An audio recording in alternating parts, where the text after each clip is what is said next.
तड़के सवेरे मटियापुर गांव के किसान फसल की कटाई में जुटे हुए हैं। इस बार तो हमारे बर्फ के ठंडे गांव में धान की उपज कितनी ज्यादा हुई है। इसमें तो हमारा परिवार साल भर खाएगा और कई बोरी शानदार बेच भी लेंगे। मगर चारों तरफ से खेत में बर्फ जमी देखकर गोपी चिंता करते हुए, मगर किशन, सारी धान की बालियां तो बर्फ से भीग गई हैं। कहीं अनाज पानी से सड़कर खराब हो गया तो कौन दाम देगा? गोपी तो भूल गया, हमारा मटियापुर गांव साधारण नहीं बल्कि जादुई ठंडा बर्फ गांव है। कहते हुए किशन जैसे धान की बाली छूता है, पूरे खेत से बर्फ छाटने लगता है। बर्फीली ठंडी ठंडी बयार से फसलें लहलहा उठती हैं। आज तो इस तालाब के किनारे कितनी ज्यादा बर्फ जमी है, बीच में जाकर जाला डालता हूँ। मछुआरा नाव तैर कर तालाब की गहराई में लाता है। बर्फ के ठंडक से मछलियां ऊपरी सतह पर गोता लगा रही थी। अरे वाह, आज तो तालाब में कितनी बड़ी बड़ी रोहू, कतली, मांगुर, सिंघी सब मछलियां हैं। जल्दी से जाल डाल देता हूँ। थोड़ी देर बाद मछुआरा जाल खींचता है तो मछली से लबालब भरने के चलते फटने लगता है। इतनी मछलियां तो मैंने कभी नहीं पकड़ी थी जितनी कि आज पकड़ी है। सब कुछ इस जादुई ठंडा बर्फीले गांव की देन है। अब तो कुएं पर कितनी ज्यादा ठंडक होने लगी है और पानी भी नहीं सूखता है।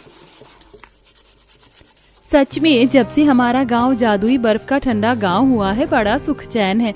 वरना पिछले कुछ सालों में अंगारों जितनी गर्मी गिरती थी। जहां अगल बगल में बसे गांव में भीषण गर्मी ने भूचाल मचा रखा था, इस गांव में मई जून में बर्फ कैसे पड़ रही थी। और इतनी तगड़ी गर्मी में सबके घर, कुआं, तालाब, खेत सब कुछ ठोस बर्फ का कैसे बना था। क्या इस जादुई बर्फीले ठंडे गांव में बसे लोग शुरुआत से इतने खुशहाल थे? आइए देखते हैं। जहां चिलचिलाती गर्मी में गांव की बहुएं कुएं पर बर्तन मांज रही थी। हाय हाय, इस निगोड़ी गर्मी ने हम गांव वालों का जीना मुहाल कर दिया है। सही कहती हो रत्ना, इस गर्मी ने बड़ा सता रखा है। देखो जरा, अभी बर्तन मांज कर छोड़े नहीं कि तपने लगा। गर्मी के कहर से परेशान बहुएं जैसे पानी निकालने के लिए कुएं में बाल्टी डालकर बाहर निकालती हैं, तभी मनोरमा। हे भगवान, आज कुएं में से कितना चुल्लू भर पानी निकला और कितनी काई जमी है। इतने में तो बर्तन भी नहीं खंगालेंगे। गर्मी के चलते कुआं सूख गया है। जब ये कुआं जमीन से पानी नहीं सींच सकता तो उसे भरवा देना चाहिए। सब आपस में कुरकुरा रही थी, तभी गांव की सबसे पुरनिया गोदावरी दादी आती हैं। इस कुएं के सूखने की जिम्मेदार तुम सब हो। कुछ साल पहले तक कुएं का पानी कितना मीठा था, मगर तुम लुगाइयों यहीं पर मांस मछली के बर्तन मांजती हो और कूड़ा करकट भी कुएं में डाल देती हो, इसीलिए सूख गया कुआं। गोदावरी का ताना कसना बहुओं को तीखी मिर्ची की तरह लगता है, तभी सरला, अरे तुम सब इनसे बतियाने में समय खराब मत करो, घर जाकर खाना पीना भी बनाना है। ये तो एक टाइम का सत्तू खाकर काट लेती हैं पूरा दिन। मुंह ऐड कर सबकी सब गंगा नदी पर आती हैं, जिसमें दूध जितनी सफेद धारा बह रही थी। और गंगा नाम की एक लड़की किनारे पर कैश धोते हुए गुनगुना रही थी। तुझे बुलाए मेरी राह, न ऐसी गंगा कहीं मिलेगी। मैं तेरा जीवन में तेरा दर्पण के तुझको मुक्ति यहीं मिलेगी। गंगा ये तेरी है फिर हो कैसी देरी है।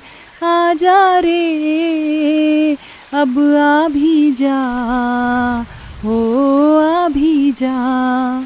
बड़ी ही मीठी आवाज है तुम्हारी, लेकिन आज से पहले तुमको मटियापुर गांव में देखा नहीं है। इस गंगा के पार मेरा गांव है, वहाँ नदी सूख गई है, इसलिए नहाने आई हूँ। ये सुनते ही नदी पर भरे मछुआरे, धोबी, मवेशी जो कि गाय भैंसों को नहला धुला कर नदी दूषित कर रहे थे, दांत पीस कर कहते हैं, ये क्या मतलब है? तुम्हारे गांव की नदी सूख गई जो तुम मुंह उठाकर हमारे गांव की नदी का इस्तेमाल करने आ गई। हमारे गांव में इतने परिवार हैं, सबके ही पानी का खर्चा है और तुम बाल धोकर गंगा जी को मैला कर रही हो। क्षमा कीजिएगा, लेकिन आप भी पशुओं का मल मूत्र इस गंगा में साफ करके इसे मैला ही कर रहे हैं। इस पर गंगा में डुबकी लगाता पंडित झल्ला कर बोलता है, हर हर गंगे, हर हर गंगे। अरे ओ लड़की, चल निकल इस नदी से। गर्मी के चलते पानी की इतनी किल्लत है और इस नदी में नहाकर ही तो हम गांव वालों को गर्मी में थोड़ी राहत मिलती है। सब लोग दुत्कार कर गंगा को नदी से निकाल देते हैं। तभी गोदावरी, तुम सब लोगों के अंदर थोड़ी दनाई विचार नहीं है क्या? किसी को गंगा में स्नान करने देना पुण्य कमाना होता है। गोदावरी काकी, आप ये ज्ञान हमें मत बांटिए। रात भर जाला डाल कर बैठा हूँ, एक मछली नहीं फंसी। हम गांव वाले अपने भाग्य से खा रहे हैं, गंगा मैया नहीं खिला रही हमको। यूं ही समय गुजरता है जहाँ किसान नदी से खेती सींचते, मछली पकड़ते और औरतें घरेलू कामकाज करके कूड़ा करकट कर देती हैं। तभी एक दिन, मम्मी मम्मी मुझे खुजली हो रही है, चींटी काट रहा है, नदी पर चलो ना। अरे मेरी पिंकी रो मत, मैं तुझे नदी पर से नहला लाती हूँ, चल। मनोरमा बहू, मेरे भी कपड़े ले चल। वैसे भी आज आषाढ़ का शुभ नहान है, गंगा में डुबकी लगाना अच्छा होता है। इस चिलचिलाती गर्मी ने चैन चुरा रखा है। पूरा गांव नहाने के लिए नदी पर आता है, जहां गंगा नदी को साफ सुथरा कर रही थी, पाखंडी पंडित आग में घी डालते हुए। हे गंगा मैया, अरे देखो गांव वालों, ये निर्लज्ज लड़की नदी में नहा रही है और देखो इसके पूरे बदन पर तो कोढ़ निकला है, छुआछूत फैला दिया इसने। जी नहीं, मैं कोढ़ी नहीं हूँ, बस नदी की सफाई कर रही थी। मैं तो कहती हूँ पत्थर से मारो इसको। पूरा गांव मिलकर गंगा को पत्थर मार कर लहूलुहान कर देता है। तभी वो देवी का रूप धारण कर लेती है। तुम सब लोभी और छली कपटी हो। मैं इस धरती पर कितना पावन पानी लेकर उतरी थी। मैंने सदा इस समस्त गांव की गंदगी को खुद में समाया, मगर आज तुमने मेरा तिरस्कार किया है। इस गांव को मेरा श्राप है। आज के बाद इस गांव में गर्मी का कहर बरसेगा।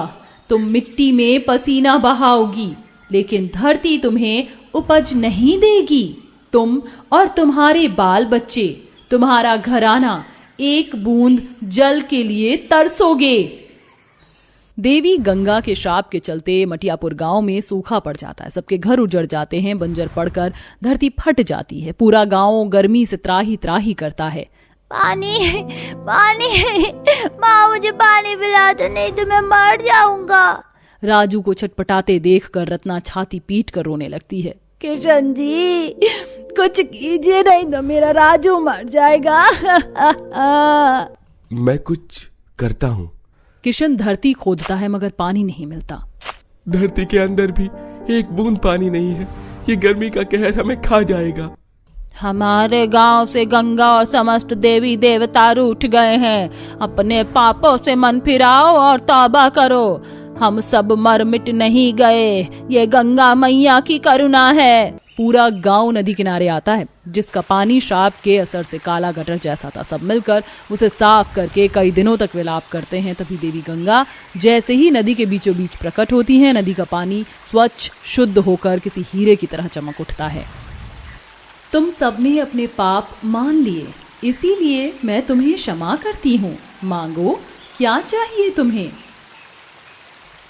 देवी गंगा, हम सबके घर उजड़ गए, गांव की जमीन अंगारों जितनी सुलग रही है। अब आप ही हमारी तारनहार हैं। बस कोई ऐसा वरदान दीजिए ताकि हमारा ये गर्म तपता गांव ठंडा हो जाए। देवी गंगा, हम सबके घर उजड़ गए, गांव की जमीन अंगारों जितनी सुलग रही है। अब आप ही हमारी तारनहार हैं। बस कोई ऐसा वरदान दीजिए ताकि हमारा ये गर्म तपता गांव ठंडा हो जाए। जल सूखने के कारण धरती भी बंजर पड़ी है, फसलें जल गई, धूप से कुछ कीजिए। गंगा माता सब आपसे कुछ न कुछ मांग रहे हैं। क्या मैं भी आपसे कुछ मांग सकता हूँ? अवश्य पुत्र, मांगो, क्या चाहिए तुम्हें? मुझे एक अच्छा सा फ्रिज चाहिए ताकि मैं उसमें बर्फ जमा कर गर्मी में ठंडा ठंडा पानी पी पाऊँ और ठंडी ठंडी बर्फ का गोला, आइसक्रीम और दही जमा कर खाऊं। आज से इस गांव की तपती धरती को मेरा वरदान है कि यहाँ आग बरसती गर्मी आज के बाद बर्फ बरसाएगी और 12 मास ये गांव ठंडा बर्फ वाला गांव रहेगा, जहाँ तुम और तुम्हारे बाल बच्चे तृप्त रहोगे। देखते ही देखते गर्मी से गांव की जलती जमीन की मिट्टी ठोस बर्फ की बन जाती है। इसके साथ ही सबके घर बर्फ के हो जाते हैं। कुएं तालाब बर्फ के बन जाते हैं और उसके अंदर लबालब ठंडा शीतल जल भर जाता है। अपने गांव में इतनी ठंडक देखकर गरीब गांव वाले प्रसन्न हो जाते हैं। देखो देखो गांव वालों, हमारा गांव जादुई बर्फ का ठंडा गांव हो गया। खेत खलियान बर्फ की चढ़ी चादर कितनी सुंदर लग रही है। सब कुछ कितना मन भावना है। पूरा गांव अपने अपने जादुई बर्फ के घर में चला जाता है, जो कि इग्लू जितने ठंडक भरे थे। आहा, ये जादुई बर्फ का घर तो पहले के जुग जमाने की मिट्टी के मढ़ई जितने ठंडे हैं, अब जीवन कट जाएगा। बर्फीले ठंडे गांव में अब गर्मी का कोहराम पूरी तरह समाप्त हो चुका था। पूरा गांव रात में खा पी कर अपने अपने बर्फ के घरों में मीठी नींद सोता है। वहीं आसमान से रात भर बर्फ बरसती है। देखो किशन भाई, अभी 2-4 दिनों पहले ही हमने अपने खेत में धान के बीज लगाए थे और फसल भी फूट गई। क्योंकि अब हमारी धरती ठंडी रहने लगी है। इस साल देखना, हमने जितना बीज बोया है उसका दुगना फसल काटेंगे। तुम्हारे मुंह में घी शक्कर। वैसे जब से हमारे गांव जादुई बर्फ का ठंडा गांव हुआ है, दिन दिन भर खेतों में काम कर रहे हैं, खटनी महसूस नहीं होती। इसी तरह जादुई बर्फ के ठंडे गांव के निवासी की दिनचर्या अच्छे से चलती है, जहां बर्फीले तलब से धोबी, मछुआरा, मवेशी सब खुशहाली में गुजर बसर करते हैं और गांव में आने वाले किसी भी व्यक्ति को सम्मान सत्कार देते हैं। अरे वाह, इतने सारे मीठे मीठे रसीले आम! मैं कब से इतने सारे आम खाना चाहती थी। अरे ये तो अल्फांसो मैंगो है, और ये लंगड़ा और दशहरी। क्या खाऊं समझ नहीं आ रहा।